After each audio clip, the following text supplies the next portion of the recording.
નમસ્કાર મિત્રો, આજના આ ખાસ સેશનમાં સ્વાગત છે. આપણે બધા જાણીએ છીએ કે સરકારી નોકરી મેળવવી એ કોઈ રમત વાત નથી. એટલે જ આજે ગુજરાતી વાતો ચેનલ અને સરકારી સાહેબ બ્રાન્ડના માધ્યમથી આપણે એક જબરદસ્ત રીઝનિંગ માસ્ટર ક્લાસ શરૂ કરવા જઈ રહ્યા છીએ. જો લક્ષ્ય CCE, ગુજરાત પોલીસ ભરતી કે પછી GPSC ક્રેક કરવાનો હોય ને, તો આ એક્સપ્લેનર સેશન સીધો જ એ દિશામાં એક મોટો જમ્પ સાબિત થશે. આજે આપણે નંબર સિરીઝ એટલે કે સંખ્યા શ્રેણીના એવા કમાલના શોર્ટકટ્સ જોઈશું જે પરીક્ષામાં સેકન્ડોમાં જવાબો લાવી આપશે. તો આજનો એજન્ડા એકદમ ક્લિયર અને ટુ ધ પોઈન્ટ છે. આપણે બે મેઇન શોર્ટકટ ટ્રિક્સ પર ફોકસ કરીશું. પહેલી તફાવતની રીત એટલે કે ડિફરન્સ મેથડ અને બીજી વર્ગ અને ઘનની રીત એટલે કે સ્ક્વેર એન્ડ ક્યુબ મેથડ. ફટાફટ આગળ વધીએ. હવે સ્પર્ધાત્મક પરીક્ષાઓમાં એક સેકન્ડની કિંમત સોના કરતાં પણ વધારે હોય છે એ વાતથી આપણે સૌ વાકેફ છીએ. જો પરંપરાગત મેથડથી ગણતરી કરવા બેઠા તો સમજો બધો સમય ત્યાં જ પૂરો. પણ અહીં જે દર્શાવ્યું છે એ જ આપણું સક્સેસ મંત્ર છે, સરકારી સાહેબ શોર્ટકટ્સ. ટાઈમ બચશે તો એ જ ટાઈમ આપણે અઘરા પ્રશ્નોમાં આપી શકીશું અને બચેલો સમય સીધો જ એક્સ્ટ્રા માર્ક્સમાં કન્વર્ટ થશે. આ ટ્રિક્સ ખાલી જવાબ નથી લાવતી, એ આપણો ટાઈમ બચાવે છે. ચાલો સીધા જબરદસ્ત ટ્રિક નંબર 1 પર જમ્પ કરીએ. તફાવતની રીત એટલે કે ધ ડિફરન્સ મેથડ. એક્ઝામમાં નંબર સિરીઝનો કોઈ પણ પ્રશ્ન દેખાય એટલે મગજમાં સૌથી પહેલો વિચાર આ જ મેથડનો આવવો જોઈએ. આ મેથડનો બેઝિક રૂલ એકદમ સિમ્પલ છે. આપેલી શ્રેણીમાં બે સંખ્યાઓ વચ્ચેનો ગેપ શોધો. જ્યારે સિરીઝની સંખ્યાઓ ધીમે ધીમે વધતી કે ઘટતી હોય ને, ત્યારે એમની વચ્ચેનો તફાવત જ આપણને પેલી છુપાયેલી પેટર્ન સુધી લઈ જાય છે. બસ એ જ જોવાનું છે કે પહેલા અને બીજા નંબર વચ્ચે કેટલો ગેપ છે, બીજા અને ત્રીજા વચ્ચે કેટલો છે. આ ગેપ કાઢશો એટલે એક નવી જ નાની સિરીઝ બની જશે, જેને સોલ્વ કરવી એકદમ ઇઝી પડી જશે. ઓકે, તો આ રહ્યો પહેલો પડકાર. સંખ્યાઓ છે 5, 11, 24, 51, 106 અને પછી છે પ્રશ્નાર્થ ચિહ્ન. આ સિરીઝને જરા ધ્યાનથી ઓબ્ઝર્વ કરીએ. થોડી સેકન્ડ માટે વિચારી જુઓ કે આમાં કયું લોજિક કામ કરી રહ્યું છે. 5 થી 11 પર જવા શું કરવું પડે? સંખ્યાઓ અચાનક ડબલ થઈ રહી હોય એવું નથી લાગતું? અને અહીં જ આ શોર્ટકટ એનો જાદુ બતાવે છે. સ્ટેપ 1, દરેક સંખ્યાને 2 વડે ગુણાકાર કરો. સ્ટેપ 2, એમાં એક વધતી જતી સંખ્યા ઉમેરો. ચાલો ચેક કરીએ. 5 ગુણ્યા 2 એટલે 10 વત્તા 1 બરાબર 11, રાઈટ? પછી 11 ગુણ્યા 2 એટલે 22 વત્તા 2 બરાબર 24. 24 ગુણ્યા 2 એટલે 48 વત્તા 3 બરાબર 51. અને 51 ગુણ્યા 2 એટલે 102 વત્તા 4 કરીએ તો 106. ભાઈ, આ પેટર્ન તો એકદમ પરફેક્ટ બેસી ગઈ. મલ્ટીપ્લાય બાય 2 અને પછી કન્ટિન્યુઅસ +1, +2, +3 એડ કરતા જવાનું છે. તો હવે ફાઇનલ સ્ટેપ શું હશે? 106 ને 2 વડે ગુણીએ એટલે 212 આવે.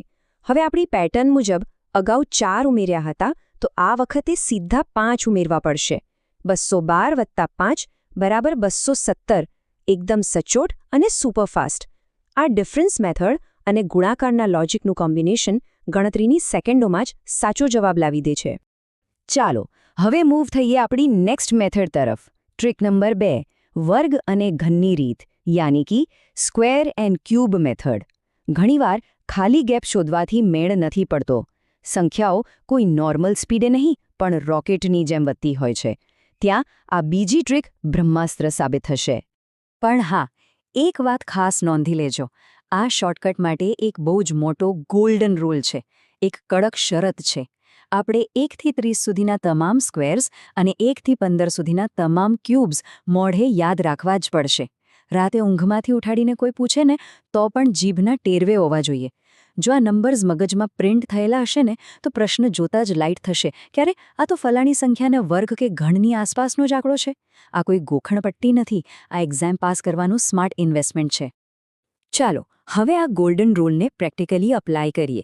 આ સિરીઝ જુઓ, 2, 9, 28, 65 અને પછી શું? અહીંયા નંબર્સ બહુ જ ઝડપથી વધી રહ્યા છે. જો જૂની ડિફરન્સવાળી મેથડ લગાવીએ તો 2 અને 9 વચ્ચે 7નો ગેપ છે. 9 અને 28 વચ્ચે 19નો. કોઈ જ મેળ નથી ખાતો, ખરું ને? પણ જો ક્યુબ્સ યાદ હશે તો આ આંકડાઓ સામેથી બોલી ઉઠશે. અહીં સૌથી ઇન્ટરેસ્ટિંગ વાત એ છે કે આમાં એક છુપાયેલું ફોર્મ્યુલા કામ કરી રહ્યું છે. n નો ઘન વત્તા 1. બસ આ જ છે પેલા ગોલ્ડન રૂલનો જાદુ. 1નો ઘન 1 થાય, એમાં 1 ઉમેરીએ તો 2 આવે.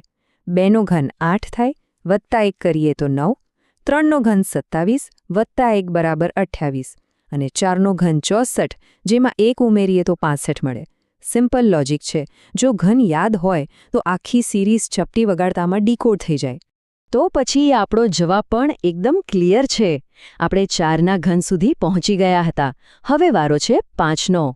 5નો ઘન કેટલો થાય? 125. અને આપણા સૂત્ર મુજબ બસ એમાં 1 એડ કરવાનો છે. 125 વત્તા 1 બરાબર 126. છે ને એકદમ માઇન્ડ બ્લોઈંગ ટ્રીક. કોઈ જ લાંબી ગણતરી વગર ખાલી ઓબ્ઝર્વેશન અને યાદશક્તિના જોરે સાચો જવાબ સીધો જ આપણી સામે છે.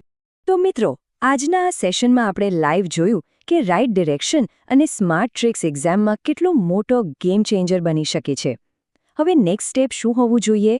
સૌથી પહેલાં તો આવી જ શાનદાર ટ્રિક્સ માટે ગુજરાતી વાતું ચેનલ સાથે જોડાયેલા રહેવાનું છે. આખા સેશનની PDF અને એક્સ્ટ્રા પ્રેક્ટિસ મટીરિયલ માટે ટેલિગ્રામ ચેનલમાં ફટાફટ જોડાઈ જજો. અને હા, સ્પર્ધાત્મક પરીક્ષાની આ ટફ જર્નીમાં સરકારી સાહેબ બ્રાન્ડના ગાઈડન્સ પર પૂરો ભરોસો રાખજો. આ એક્સપ્લેનર સેશનના એન્ડમાં એક સવાલ જે આપણે સૌએ પોતાની જાતને પૂછવાનું છે, શું આવનારી GPSC, CCE અથવા પોલીસ ભરતીમાં રિઝનિંગમાં પૂરેપૂરા માર્ક્સ ખેંચી લાવવા માટે આપણી તૈયારી ખરેખર સોલિડ છે ખરી? આ શોર્ટકટ્સ તો માત્ર એક ટ્રેલર છે. આને ડેઇલી પ્રેક્ટિસમાં લાવવાથી જ સ્પીડ ડબલ થશે. તો બસ આ ટ્રિક્સને પોતાનું હથિયાર બનાવો અને આવનારી એક્ઝામ્સ ફોડી નાખવા માટે રેડી થઈ જાઓ. શીખતા રહીએ અને આગળ વધતા રહીએ. આવજો.